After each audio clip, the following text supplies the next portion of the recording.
नमस्कार। आज हम हिंदी दिवस मना रहे हैं। सुबह से ही शुभकामनाएं आ रही हैं विद्यार्थियों की तरफ से, अध्यापकगण की तरफ से और भी जो जान पहचान वाले लोग हैं उनकी तरफ से भी हिंदी दिवस की शुभकामनाएं आ रही हैं। मैं भी शुभकामनाएं भेज रही हूँ, आपको भी हिंदी दिवस की शुभकामनाएं। देश में भी ये बड़े धूमधाम से मनाया जा रहा है। देश में हिंदी के विकास की, हिंदी के उत्थान की बातें हो रही हैं। विद्यार्थी वर्ग में भी काफ़ी उत्साह दिखाई दे रहा है। इन दिनों वाद विवाद प्रतियोगिताएं होती है, कविता लेखन प्रतियोगिताएं होती हैं, निबंध लेखन प्रतियोगिताएं होती हैं, भाषण से संबंधित प्रतियोगिताएं होती हैं। तो विद्यार्थी भी काफ़ी उत्साहित रहते हैं। लेकिन इतना उत्साहित होने के बाद भी, इतनी जागरूकता फैलाने के बाद भी क्यों विद्यार्थी इस विषय को मुख्य विषय के रूप में नहीं लेते? कक्षा 10 तक ये अनिवार्य विषय है, लेकिन कक्षा 11 के बाद में ये ऐच्छिक विषय में आ जाता है।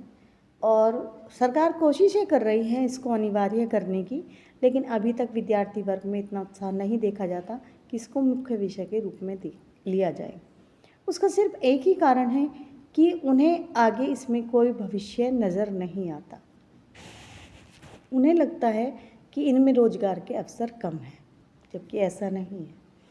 हिंदी को लेकर भी, हिंदी विषय को लेकर भी आप अनेक रोजगार पा सकते हैं। जैसे अनुवादक यानी ट्रांसलेटर जो होते हैं, वो पोस्ट की बड़ी ज़रूरत है और बहुत भर्तियां निकलती हैं। दूसरा, आप हिंदी के शिक्षक पद पर जा सकते हैं। तीसरा, आप फिल्म टेलीविज़न के कार्यक्रमों से या फिर उनमें अपना पात्र निभाकर, रोल प्ले करके वहाँ पर काम पा सकते हैं। निर्देशन के क्षेत्र में पा सकते हैं। और सबसे बड़ी बात है पत्रकारिता। मीडिया के क्षेत्र में अनेक अवसर खुले हुए हैं हिंदी के लिए।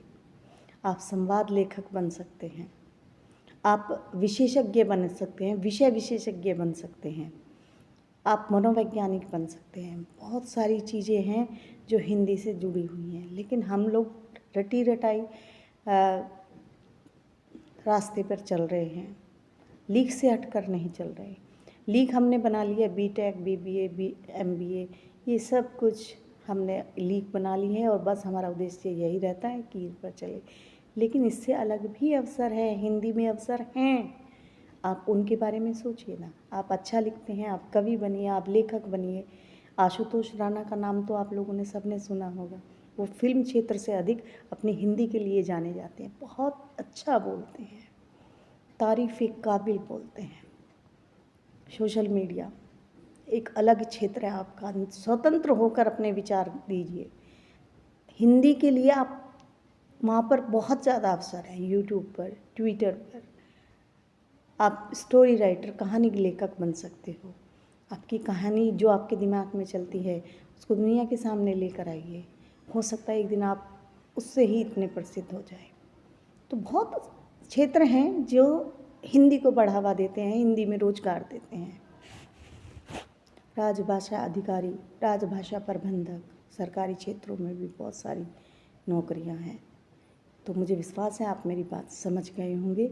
हिंदी को सिर्फ हिंदी दिवस तक ही सीमित मत रखिए, इसको मुख्य विषय में लेने की कोशिश करिए। इसमें बहुत अवसर है और आगे बढ़िए। तो वास्तव में तभी आप हिंदी का सही अर्थ समझ पाएंगे। तो हिंदी के क्षेत्र में आगे बढ़ते रहिए। सभी विद्यार्थियों से मेरा ये विनम्र निवेदन है। हिंदी दिवस की एक बार फिर से हार्दिक शुभकामनाएं। धन्यवाद।